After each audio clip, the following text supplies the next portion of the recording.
सामईन कराम, ये रश देखकर कोई भी ये नहीं कह सकता कि पीटीआई का रास्ता कोई रोक सकता है।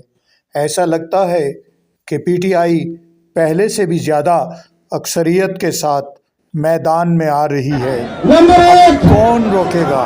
पीटीआई के लोगों नहीं है किसी के हर जगह अपना एजेंडा आपको गिराना है। को रोक सके। पीटीआई पहले से भी ज़्यादा ताकतवर होकर अपने घरों पे एजेंडे लगाओ, अब अपनी गाड़ियों पे, केपीके में तो पीटीआई का रास्ता रोकना अपनी दुकानों पे मुश्किल हो गया है।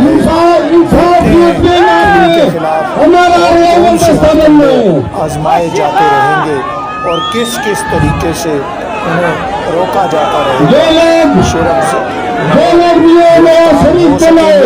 या नहीं हो सकेंगे या वो यूं ही कन्वेंशन